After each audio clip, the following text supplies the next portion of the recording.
Let's wait 2-3 minutes and then we're going to kick off. Some more people join.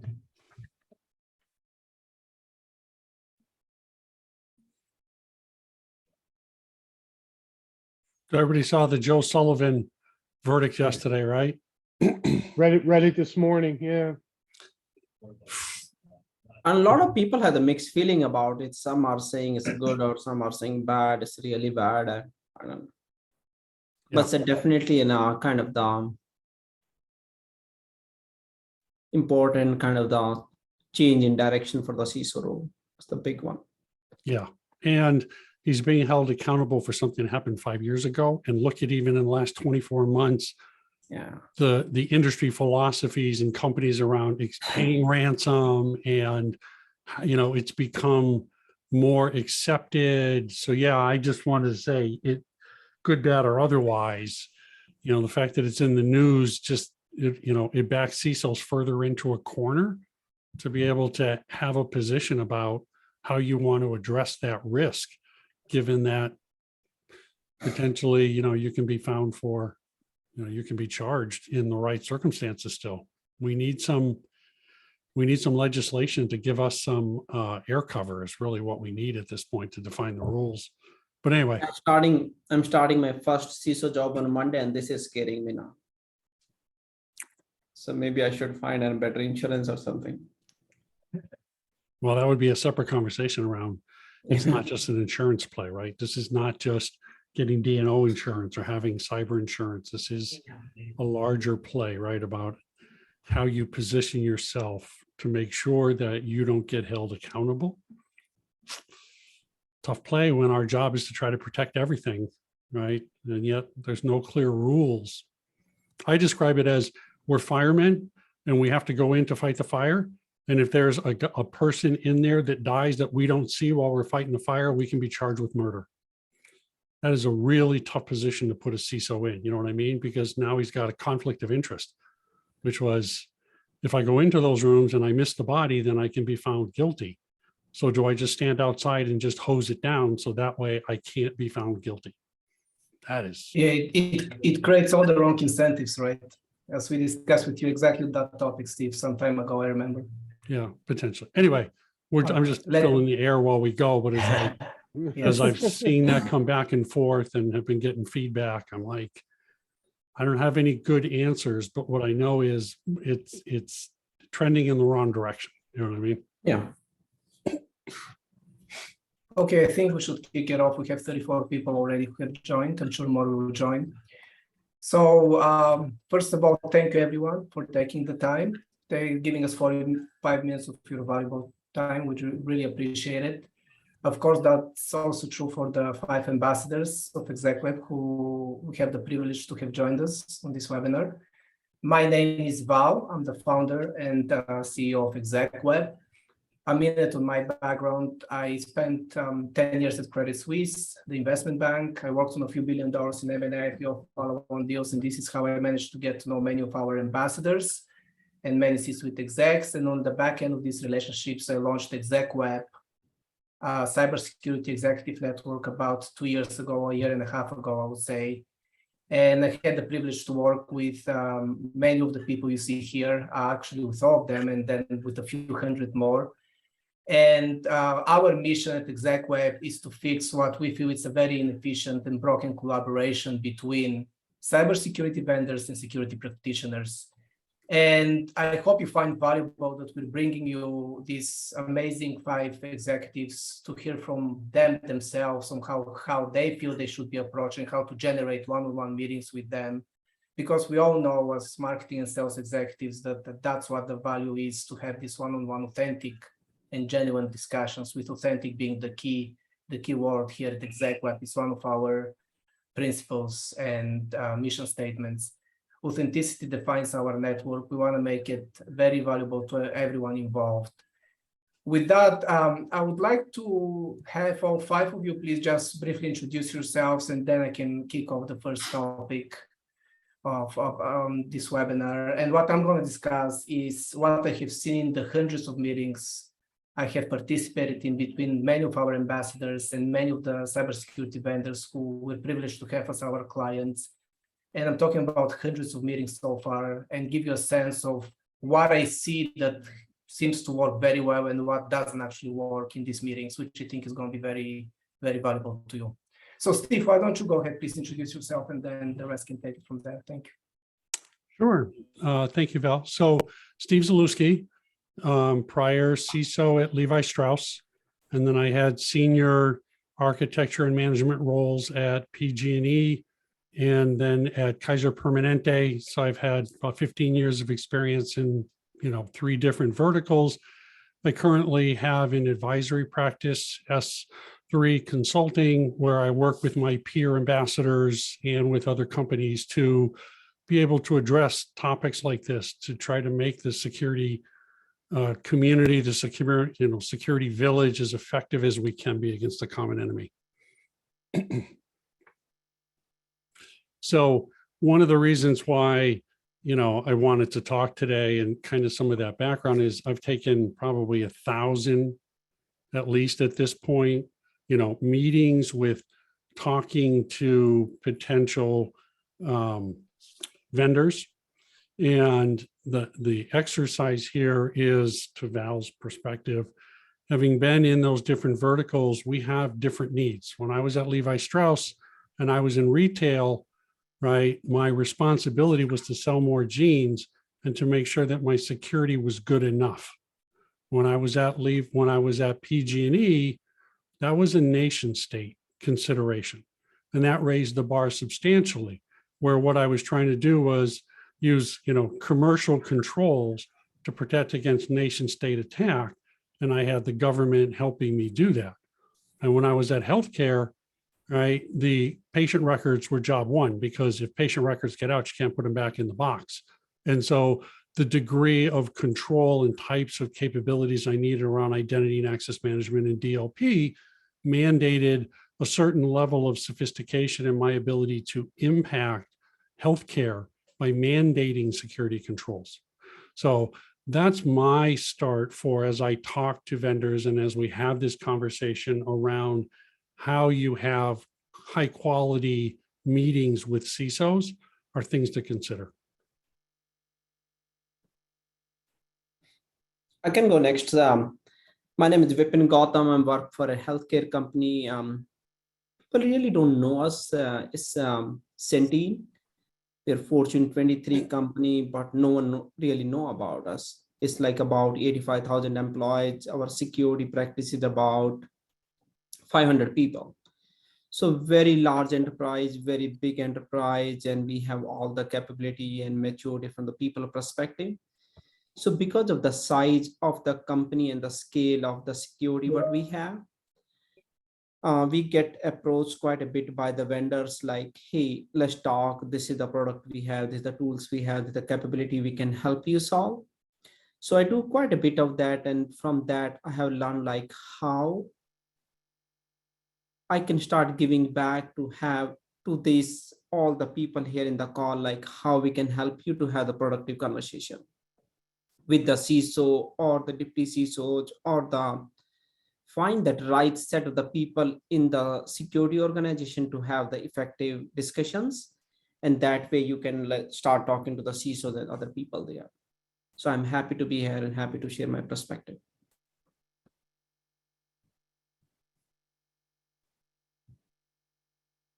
So Jim, why don't you go ahead next? Sure. So my name is Jim Rutt. I'm the CIO and CISO of the Dana Foundation. So we're like a healthcare adjunct. So altogether in healthcare, I've got about 19 years, including my time with Emblem Health, which is like the Kaiser Permanente of the East Coast, and QualCare, which is was acquired by Cigna. It's a network access company. I've also got time in at Sanofi Pharmaceuticals and MetLife, and also TD Waterhouse, which is now Charles Schwab. So 4 or 5 different sectors across 27 years or so. In addition, I do a lot of work at the early stage with cyber startups, especially with founders as they're starting to onboard their first maybe VP of sales or CRO or first sales team. So I've had a lot of conversations about the things that Steve is going to lead us through on this talk. So wonderful to be here. So Shawn, why don't you go ahead, please? Introduce yourself and then Brad. All right, I'm Shawn Mininger. I'm Channel CISO for Ingram Micro. I help guide the cybersecurity strategy for North America, kind of overseeing our overall trends as well as the line card and products and services vendors that we bring to the channel through partners to the end customers. Been doing cybersecurity for about 30 years. Sometimes it frightens me to say I've been doing anything for 30 years, but such is the case.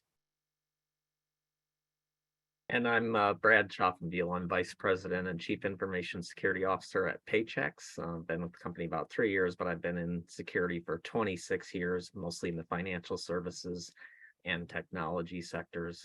So I can talk from the perspective of someone who gets bombarded by vendor pitches all the time. So I can definitely share what works and what doesn't work.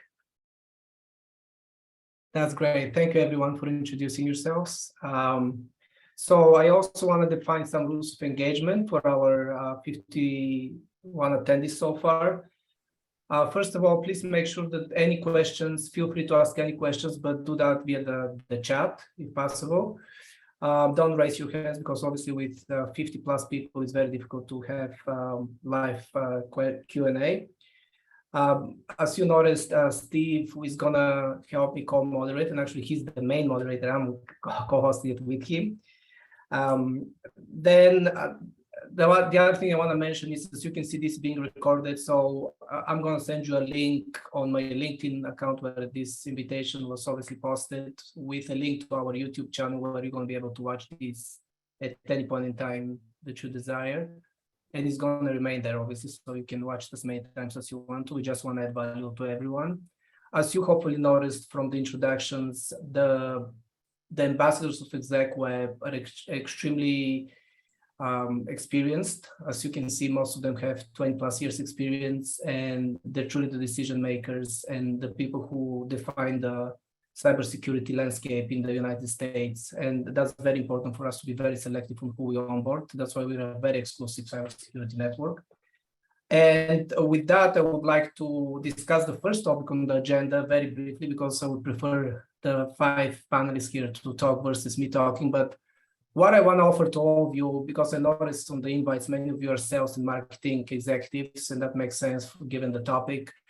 I wanted to highlight a very important theme that has resonated with me and is one of the main principles on which our company is built upon. And that is the fact that we're focused on helping you build long-term relationships with the 5 people you see here and the many other hundreds we have in our cybersecurity executive network. I make it clear to all our clients, and I know some of them have joined, and I truly appreciate that, some of our current clients.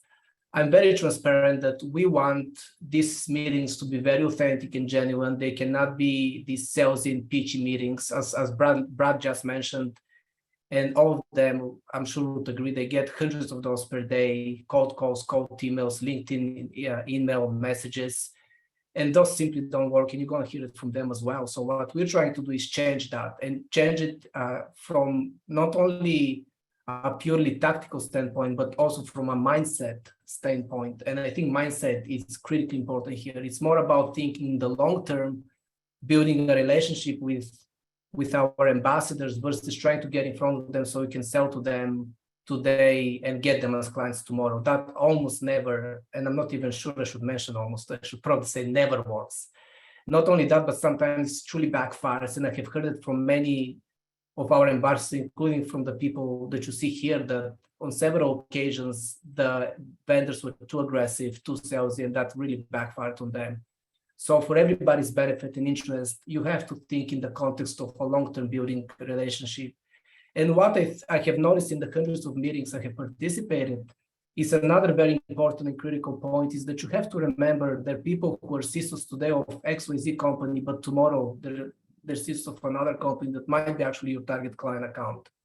So you cannot think in the context of, let me get in front only of my target client accounts and nobody else because I don't care about the rest.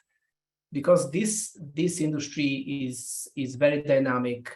The average tenure of a CISO, because of the many issues that Steve highlighted before we even launched the webinar, before we started the webinar, it's very tough to be a CISO, and the tenure is not that long. It's, if I'm not mistaken, a little bit more than a year on average.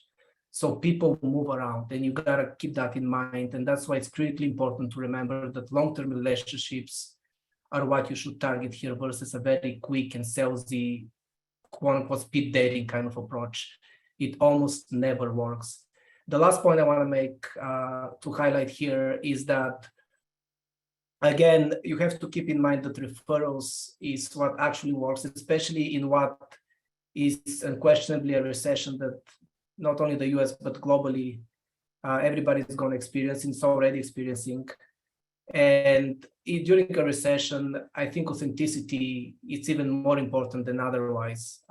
And you have to keep in mind that in 60%, in recent surveys, 60+% of all new deals, all new vendors onboarded by CISOs in all Fortune 500 and SMEs, 60% plus, I highlight the number because it's a striking number, came through by referrals.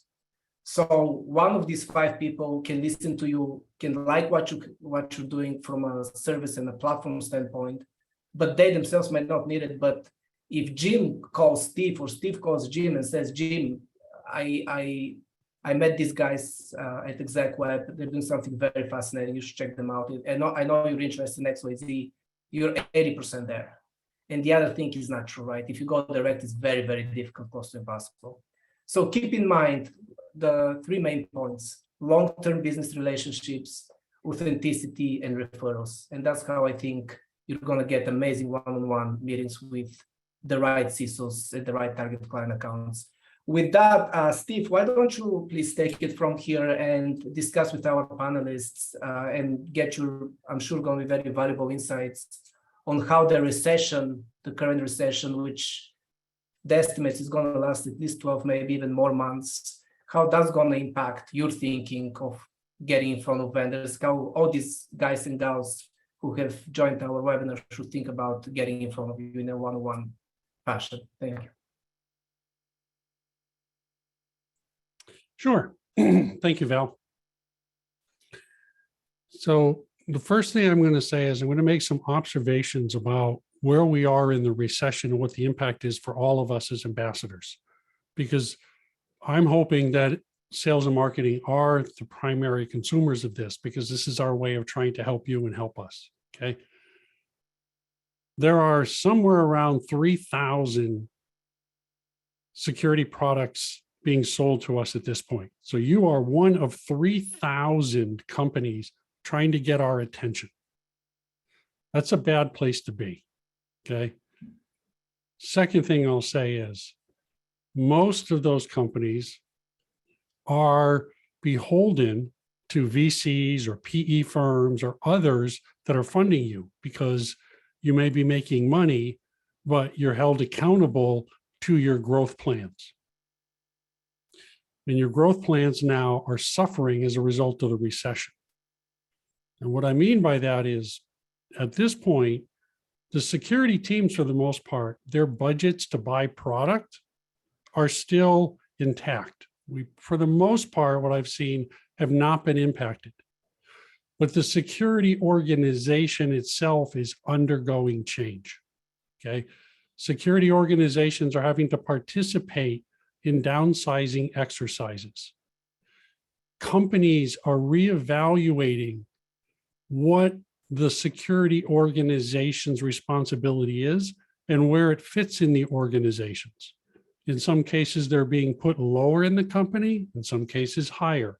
In some cases, the CISOs are being rotated out, because now that the companies are in a recession and they have to cut their budgets, the security team is highly visible. But now we're starting to see just how important is the risk of cybersecurity compared to the company's ability to make money and make payroll. Those are the things that I'm seeing influencing. Now, what I'm seeing on the sales side that's making it worse is, from a sales team's perspective, they have 2 goals, right? They got to make their ARR, So they've got to be able to figure out how they get more new customers, and retention is king. Do not lose any customer that they already have. What I find interesting is retention is king right now. That's what they're trying to do. They got to make sure they keep what you have, which makes perfect sense. But now you have to then double down on your ARR because your growth curve is slowing down. So now you're trying to figure out, well, then how do I jumpstart my ARR? And you have two avenues there, right? Obviously, which is you can do inside sales, or you can try to do VARs and resellers in order to be able to do pull through. And there's tremendous conversation going on at this point about how do you leverage others to improve your sales versus do I try to hire expensive resources inside? And then how do I cold call? And that is a recipe for disaster because cold calls don't work. So all you sales and marketing guys are in a similar boat to us as CISOs, which was you don't have a palatable set of choices, and yet you've been mandated to take this mountain. So with that as a reality check of what we're seeing, what I want to do is have each of the ambassadors now kind of share from their perspective what a good engagement looks like, right? And give you some opportunity to understand how to not, what I want to say, revert to type. Don't revert to hunting for hunting's sake to create a pipeline that has very low likelihood of outcome. Fight back, okay? Understand that hunting and relationships really ultimately is going to result in a better outcome, and go with us on that journey. So with that, I'm going to start with Jim, and I'm going to say, so Jim, given what the recession is what I see, what do you have as how you would like to see the vendors now approaching you to get that high quality initial introduction? Yeah, thanks, Steve. And I think the timing of this discussion and the way you set it up, absolutely fortuitous to this discussion that we're having here. I'm going to give you an example that I just experienced, I would say probably in the last day or so. I'm going to give you 2 inbound attempts to get my attention. And I'll tell you which one failed. You can probably figure it out, which one succeeded. And these are all first time attempts to reach me by, it might be a younger, like an SDR or some first time account exec or somebody, obviously probably early in the sales stage. So attempt number 1, the email comes in. It looks like every other CRM generated email with the first paragraph, basically a bunch of technology speak, and then the second one telling me, when can I set up the appointment with you in the next 2 days, 3 days, what have you? When do you have 15 to 20 minutes? These, I would say 99.9% of the time, go right into the recycle bin. Here's attempt number 2. Dear Jim, I need your help. I am setting up a talk on XYZ. I've looked at your background and I would love to get you involved either as a speaker or as a content contributor to this event, which will have my founder or some other key executive, or maybe even the funder of my organization involved. Would you have time to discuss? 99.9% of the time, I will answer an outbound outreach like this. I may not be able to commit to it, but at least we have the seedlings of a relationship.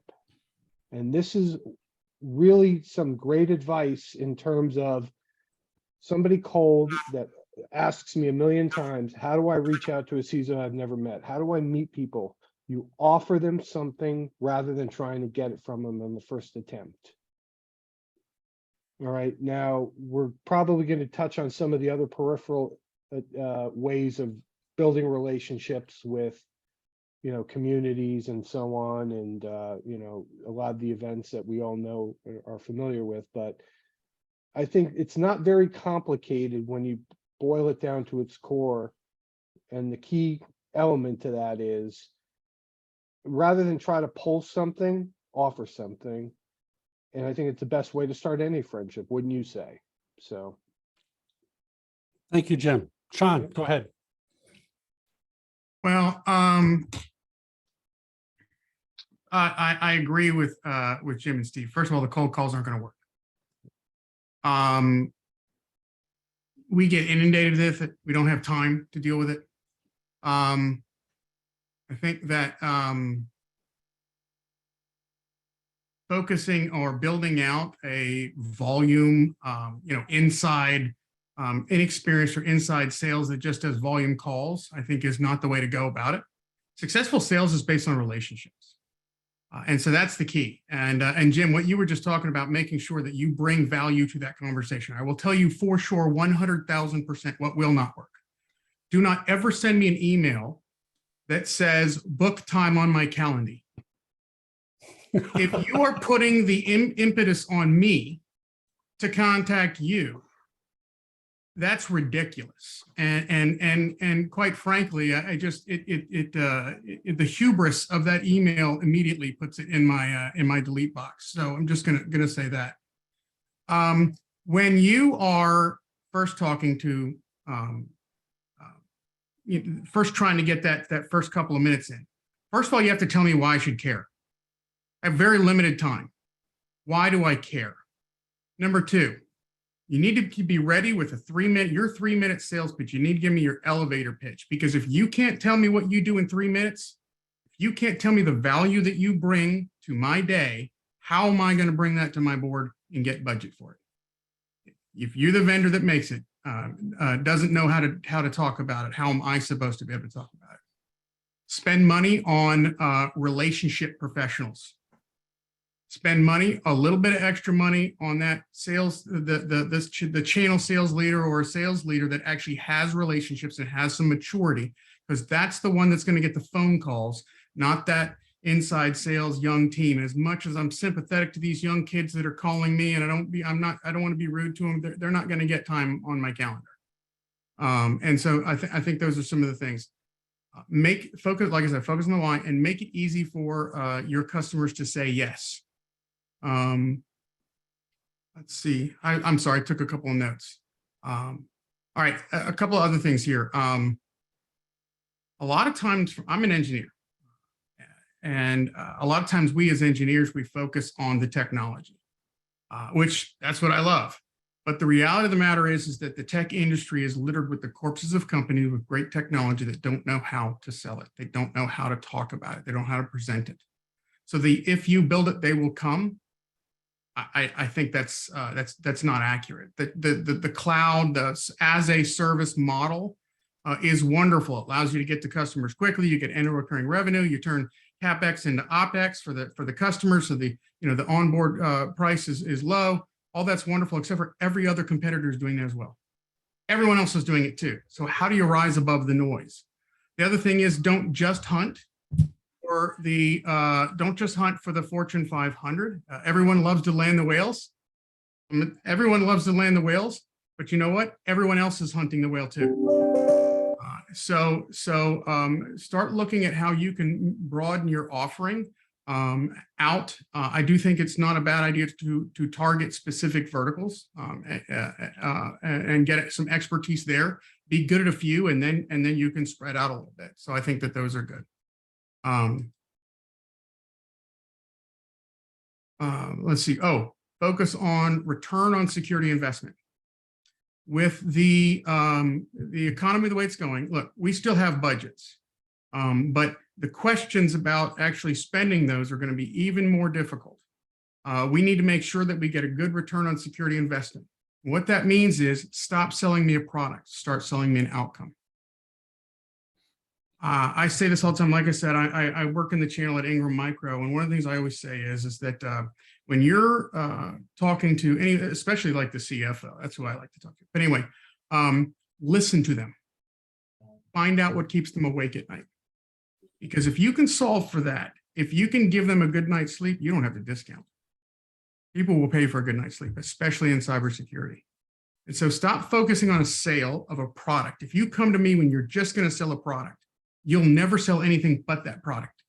But if you come and if you talk to me about the outcome, if you listen to where I actually want to get to, and you can help me get to the outcome, now I'm going to listen to you. Because the thing is, you can't pitch me your goals. You need to pitch me my goals. Kind of like what Jim was saying. You need to show me you're going to make my day better, not how I can make your day better. I guess that's good enough for a start. Yeah, and just to interject here, if I can, what Shawn mentioned was great because it reminded me of something that I keep on highlighting to many of our clients. The whole idea of going after the whales. The average ACV for most of the vendors out there is call it 60, 70K because obviously I have this information, ask them all the time. And let's face it, you don't need a Microsoft to buy your product, right? It's not about the whale, it's about the need a specific company has. If they have the need, they can afford it. None of the ambassadors in our network are at companies that cannot afford the 70K ACV kind of product. The question is not whether it's a Microsoft, the question is whether that specific company needs what you have to offer. I just wanted to mention that. So Brad, why don't you go ahead, please? Sorry. Yeah, sure. I would say the two key things would be need and timing. So a lot of time I make 1 or 2 net new purchases every year, which means, I'm getting obviously bombarded every week. So 99% of you that are reaching out to me are offering something that I have no plans to purchase whatsoever. So there's an element of, and I know you've talked about many times, Val, of essentially establishing a relationship so that when that need exists, then I know who you are, because I think it's a misnomer that CISOs sit around with a big bucket of money and go, well, whatever's the most interesting things that come across my desk, I'm going to go out and buy that. It's more of, in my case, working for a Fortune 600 company, I've got a plan of record that goes out 18 months. I know exactly what I'm going to buy when. It's all been justified and budgeted that far out. So something that I have not in plan is very difficult to actually get through a purchase. So I know what I want, and so there's an element of I also need to know what's out there. So I'm okay with somebody educating me on what it is that they provide. I may not, again, be purchasing it right away, but I'd like to know about it. And one of the tips I have on the outreach side is don't insist on a meeting, like a 30-minute meeting. Like if you were to look at my calendar, Q4 is busy season for the payroll industry. I literally am back to back from 8 a.m. to 6 or 7 or 8 p.m. at night with meetings. So the last thing I need is another meeting. I do need to know what it is that you do, and I'm certainly willing. What I do is set aside Monday or time on a Sunday night to read through anything that a vendor has sent me. Like if you want to send me, 1 or 2 pager on what you do, I'll gladly read it, but I don't have the time to meet with you and talk about it. So that's the other thing, is be very straightforward with what it is that you do and what value you add right off the bat. I hate kind of playing the game of 20 questions of what is it that you provide me. You reached out to me, just tell me what it is that you do right off the bat. And here I would like to mention also, when I reached out to Brad and I very politely asked him to join this webinar, he told me I would love to do it. I am triple booked, so I have to figure out what triple booked. I want to emphasize on that point. So Brad, thank you so much again for making the time for us. Really appreciate it. But this shows you, guys and gals, how busy our ambassadors are and how impossible it is to get in front of them and have that meeting unless you do it the right way. Can we just answer a few quick questions that I see here in the Q&A before we move to the next topic, please? One question that I think is very relevant is, what are the best events, organization, conferences where we should work to build relationships with CISOs? Was one of the questions from one of the attendees. That, I think it's a good kind of quick, if you can quickly please give responses to that. Thank you. I can start with that because I did just one yesterday. So lately, I think I know like how people feel, but there's this organization called IANS. They are very specific, like kind of the Gartner of the security. They specifically focus in the security consulting. Very good program, very good capabilities they provide, and a lot of CISOs go there in terms of attending the INS event. And if you can find a spot there in terms of talking to the CISOs, I think that's pretty good space to be. One thing I will tell you is I live in like L area, just an example there. It took me 1.5 hours, 2 hours to go to 30 miles. So when you're calling a CISO to join an event or something, make sure you take care of the needs from the travel perspective, or making sure like you offer them enough help. They're not stuck in the traffic, or they're not wasting their time. If they feel like they are wasting their time, they will not show up there. So make sure you plan your event in such a way or at a place where it's very easy for people to join at a perfect time, and with the less travel, less like taking out the time from their busy schedule.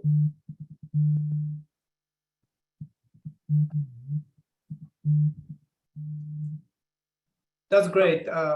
That's great. Thanks, Vipin. So, does anybody wants to highlight on specific events that you like, or any other ways you would prefer to for these marketing and sales executives to reach out to you?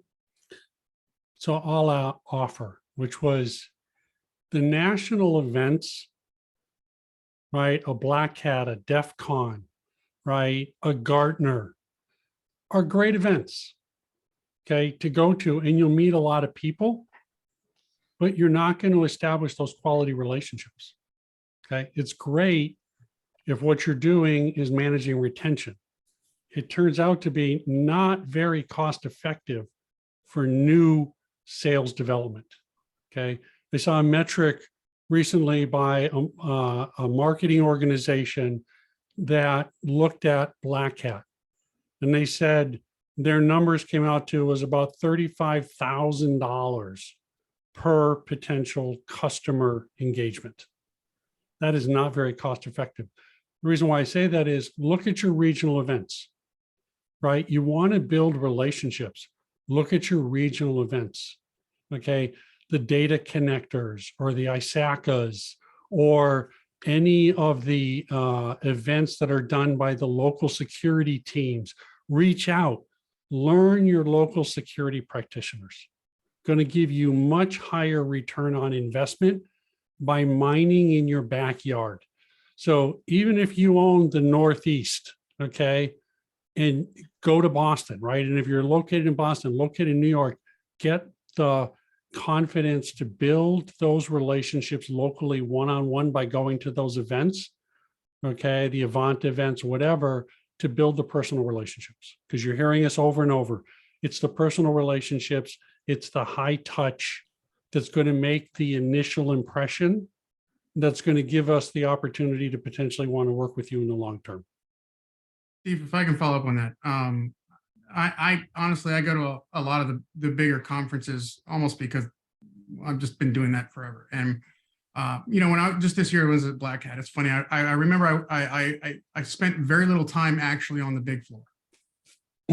I'll be honest with you, you know, a lot of my engineers will go on the big floor and they'll have a great time picking up swag. That doesn't do anything because everyone with the big flashy, you know, that you spent all this money on in the big flashy booths, I've ever heard of them.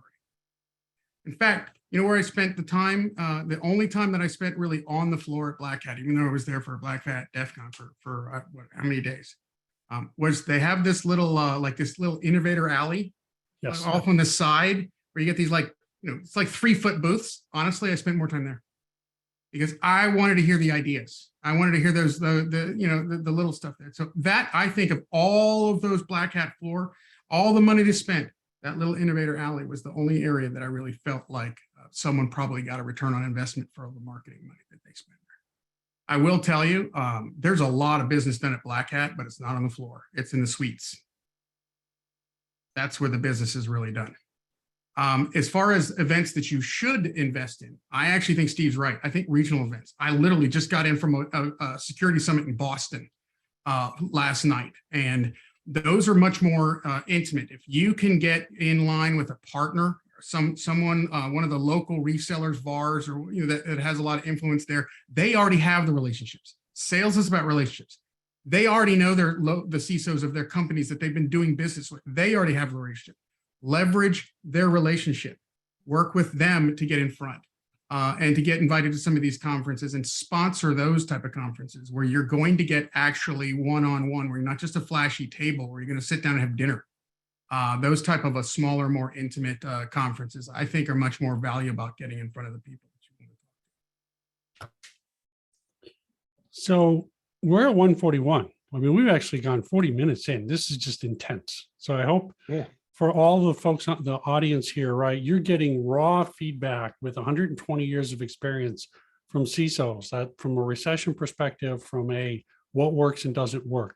So what I want to do is take a minute and let me summarize what I captured.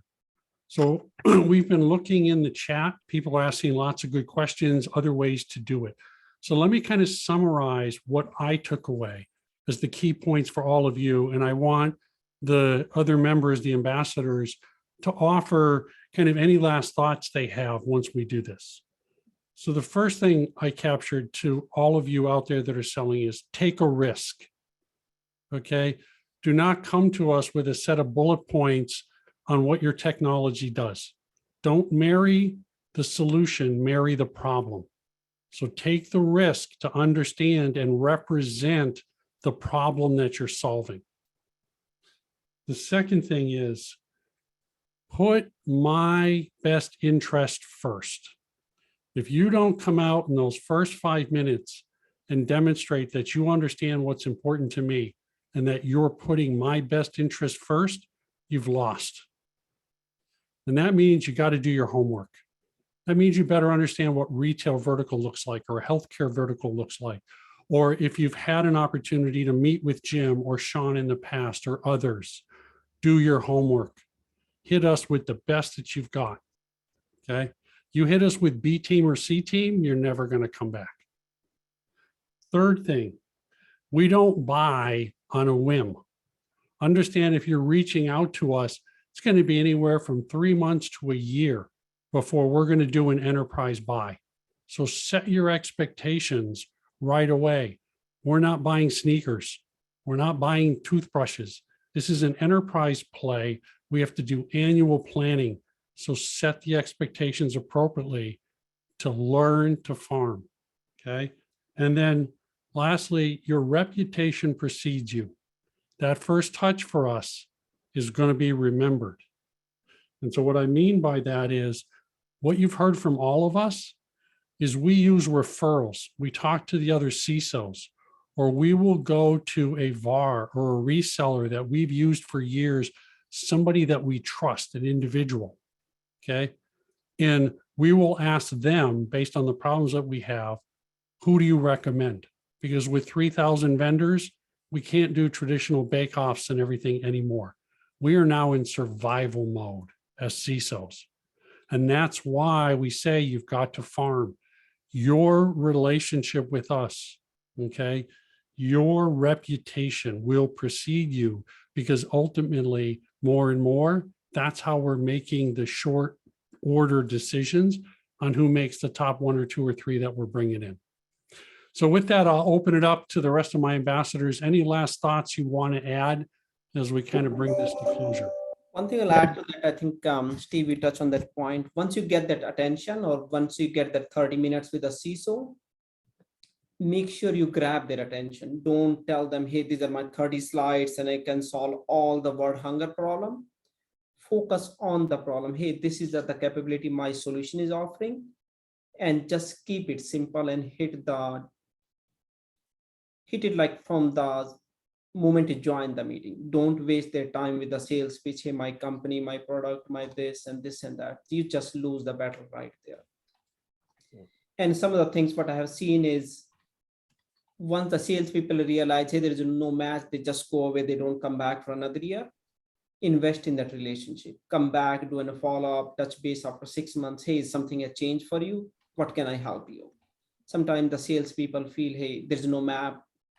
Forget about them and I'm not going to talk to them again. come back, have that relationship, invest in that, and that will pay you off in the long run.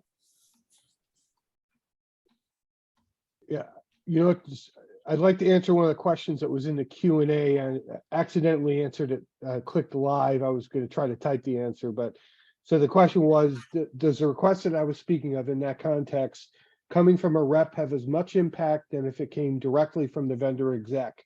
My answer, it doesn't matter as long as it's genuine. If it's not genuine, it doesn't matter who it comes from. Yeah, it's all about relationships. I also want to bring another thing up. It is key. If you're offering a solution, that solution fits inside, it leverages the customer's existing technology investments. You don't get a greenfield. You've got to figure out how you integrate into my existing technologies. Gartner now uses a term that most of us have been actually basically building for a long time, the cybersecurity mesh architecture. You know, we like to put acronyms on things, CSMA, but it's really the idea that all these things have to integrate. With APIs, there's no reason it can't be. But we also don't just need another tool tacked on. So figure out how your solution can integrate. And with that, that means you do, as said earlier, you have to do your research. It is so funny because I'll get calls sometimes and you can tell they're reading, like, are you so-and-so? And one of the things I'll ask is like, do you know what my company actually does? If you're calling me and don't actually know what I do, then how are you going to know what to offer me, what I need, what my problems are? So do your research ahead of time. Oh, one last thing on the recession. I'm going to hopefully give you guys a little bit of a pep talk here. Any old jackwagon can make money in an up market. Strong ones make money in a down market. So that's a good thing.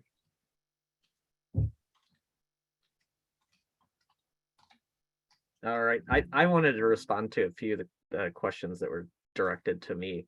You know, one was about personalized videos through, I'm assuming, through LinkedIn or elsewhere. This is I'm sure this is a personal preference thing. I don't like those, mainly because I'm usually multitasking. Like I'm on a meeting when I'm going through my in-mails or my emails, so I don't want to play a video in order to hear what you have. I'd rather have, you know, 3 to 5 sentences explaining what it is that you offer rather than a video tutorial on it. The second question I wanted to address was, you know, what content has actually stuck out to me positively, like good content. And I'll actually provide an example here. It's a company called Attack IQ, who sells breach and attack simulation software. I think they do it right because they essentially offer, you know, you and your folks free training. So I can send all of my folks through Purple Team training, for instance. And through that process, they learn about the utility of breach and attack simulation software. But the point is they provided me with something of value without necessarily asking me to buy anything. But hey, we've been using their Purple Team training stuff for a couple of years now. We're now going to make a purchase of breach and attack simulation software, and you can guess where the first outbound call is going for doing a POC on breach and attack simulation software. So the point is provide something of value without asking for a sale. Yeah, and to that point, I think, again, this goes back to the long-term, building the long-term relationship, the farming versus hunting approach. And I know I'm cognizant of time, we're at 2:50 right now. I just wanted to highlight a few things. I hope you found this very insightful and helpful. As you can see, these amazing 5 executives shared actually 60 minutes of their valuable time with us. I hope you appreciate it. I wanted to highlight to you that the way we work with them is mainly by facilitating one-on-one virtual meetings and being able to get you in front of them through their extremely busy schedules. As several of them mentioned, the trust is very important here, and we have that, thank God. And that's why we're able to get you in front of them in a one-on-one meeting fashion, 60 minutes long. And then what we have found to work very well with our many clients from Israel, the US, and the UK is that as they mentioned, all of them mentioned, it's good before you meet them on the show floor or actually outside, as Shawn mentioned, in a executive suite or a dinner. It's good for them to already know you. And this is where many of our clients have found to work very well. The introduction happens through Execweb in a safe environment, so to speak, virtually. Then if there is a mutual interest there, I think that dinner would be much more valuable to everyone involved. And that should be down the funnel, so to speak, after you meet them via Execweb through our platform. Val, just to follow up, I'm going to be Please. honest with you. I actually specifically met 2 vendors at Black Hat because Val introduced me to them. Oh, great. Thank you so much, Shawn. I'm glad to hear that. That's great. That's a great testament. And for us, it's all about authenticity and being genuine. We want to help the entire cybersecurity ecosystem. So that's why we're not going to chase anyone here. We're going to put this on YouTube, on our channel. You can watch it anytime. Hopefully you have learned a lot and this has been insightful and valuable. If you want to meet any of the people you see here, these amazing executives, and then we have about 400 ambassadors in our network, please let me know. Either email me on val@execweb.com, or you can connect with me on LinkedIn, where obviously the invitation for this webinar was posted. And also I'm going to mention, as I mentioned at the beginning of this webinar, a few of you joined later, so I just want to highlight it again now. I'm going to also post the link to the recording on that as well, so you can immediately from LinkedIn basically connect to our YouTube channel and watch it again, and hopefully you get all the benefit and value there. And with that, I would like to wrap it up. And if just all 5 of you have any final, very short kind of closing statements. And again, thank you everyone for participating, and especially our ambassadors as well. Thanks so much. Thanks so much, Val. Thank you, Val. Thank you, everybody out there. Okay, thanks. Yeah, thanks. Thanks, everybody.